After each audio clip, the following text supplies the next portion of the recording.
Buenos días chicos o buenas tardes, depende en el horario que ustedes estén viendo este video. Bienvenidos a nuestra clase de historia de esta semana.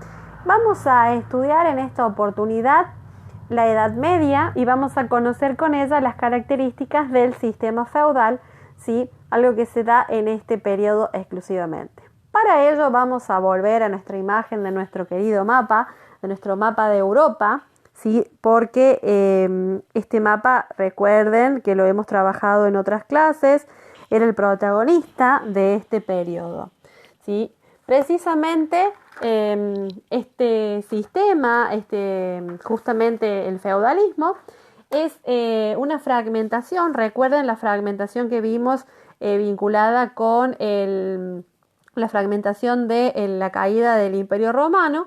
Produjo una nueva organización en la vida política, económica y social. Y este sistema fue lo que justamente se denominó feudalismo y exclusivamente se produjo en Europa entre el siglo XI y el siglo XIII.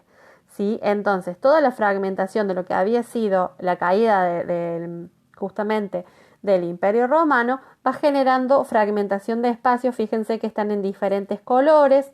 Fíjense, eso significa que son distintos territorios, ¿sí? Y es lo que se va a denominar feudalismo. Y en este caso vamos a hablar sobre las características políticas y económicas de este periodo. Para ello yo les he seleccionado este texto del Manual Santillana para que ustedes puedan leer. Está adjunto en la tarea. Son 2 páginas con el tema el sistema feudal, el aspecto político y del otro lado el aspecto económico allí para desarrollar. Y para que podamos entender más o menos este periodo de tiempo, que es un poco complejo porque no existía ninguna cámara de fotos ni nada por el estilo, sino que nos guiamos por retratos, por dibujos o por la imaginación de algún artista. En este caso vamos a tener en cuenta que el aspecto político del feudalismo, ¿sí?, es la fragmentación del poder, ¿sí? ¿Qué quiere decir?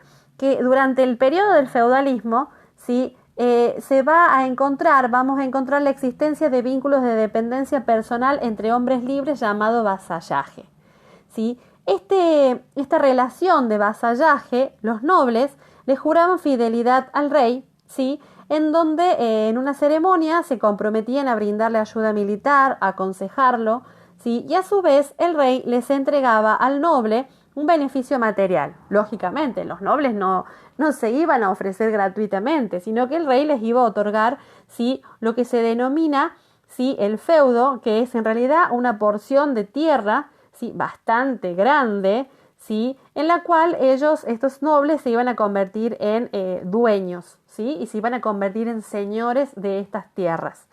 Entonces, una de las características más importantes, como habíamos dicho, era el rey, y luego los nobles que les juraban fidelidad. Entonces este rey les otorgaba a estos nobles tierras. Estas tierras iban a ser trabajadas a su vez, porque cada señor tenía a su vez gente que dependía de él, ¿sí?, que iban a trabajar esta tierra. Recuerden que una de las características de este periodo es la ruralización de la economía. Recuerden que para que lo puedan vincular con el video de la clase anterior, recuerden que las ciudades habían caído, que exclusivamente la actividad se desarrollaba en el campo. Este aspecto económico, vamos a conocer una nueva organización económica que se llama señorío, que es la característica de este periodo de tiempo.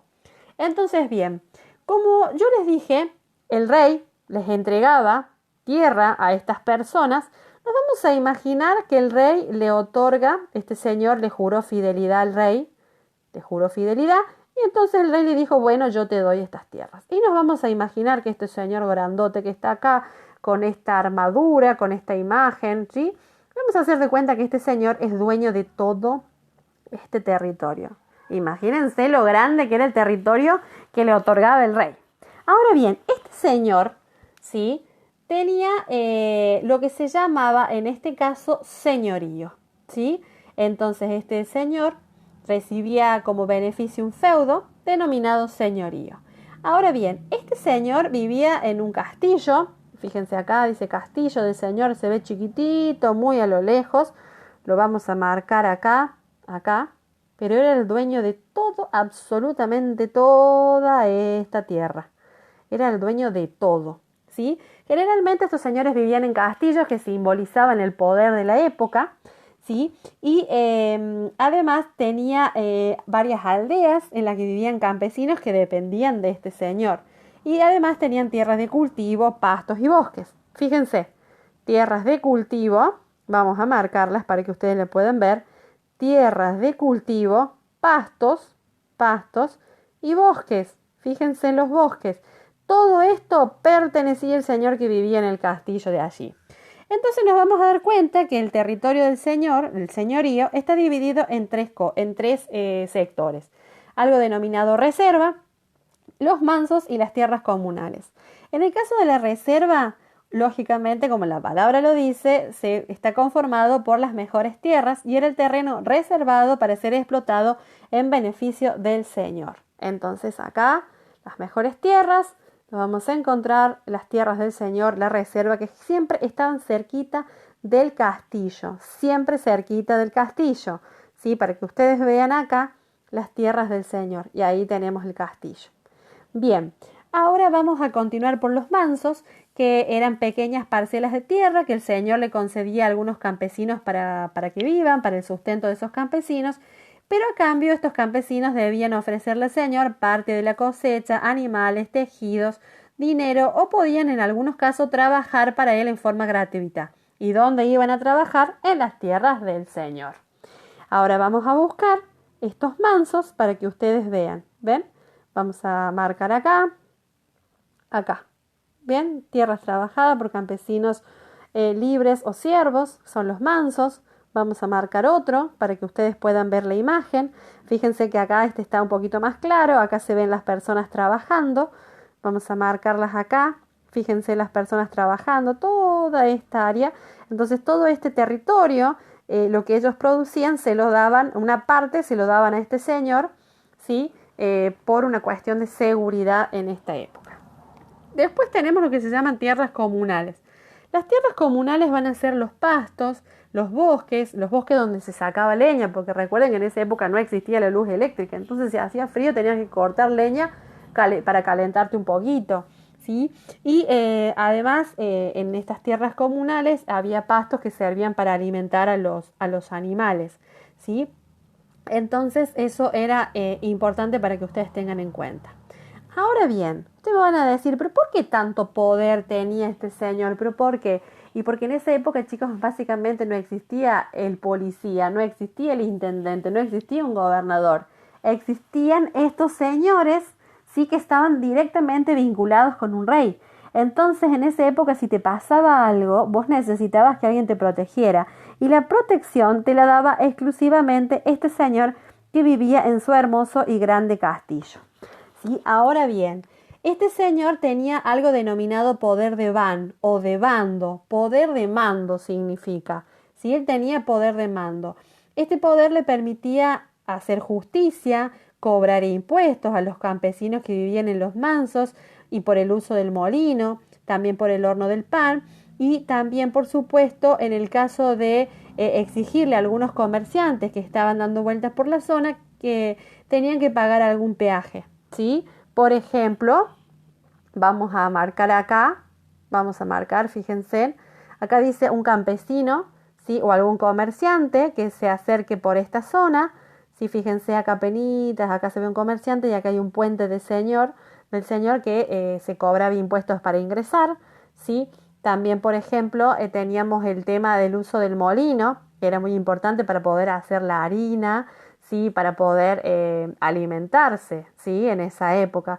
Y todas estas cuestiones pertenecían a este señor, ¿sí? Entonces es lo importante para tener en cuenta. Fíjense que esta aldea también estaba vinculada con este señor feudal, porque era todo su territorio. Todo este señorío pertenecía a este señor justamente. Entonces vamos a ver que es una economía que está vinculada con esta área nada más exclusivamente. Fíjense que acá obtienen lo que la mayoría de los productos que necesitan los obtienen de acá, ¿sí? Entonces tenemos una característica económica muy importante que es una economía cerrada y autosuficiente, ¿sí? Donde lo más importante era la tierra, sí, que generaba el poder económico, y la agricultura, miren cómo están todas las tierras trabajadas, ¿sí? Fue la principal actividad económica, ¿sí? En este periodo de tiempo vamos a encontrarnos con poquitas ciudades y tenemos poco comercio por ahora, pero vamos a ir viendo con el tiempo cómo esta situación va cambiando. Así que bien, los dejo en este caso. Esta es una representación de cómo trabajaban justamente los campesinos de estos territorios. Acá la imagen para que ustedes lo tengan presente.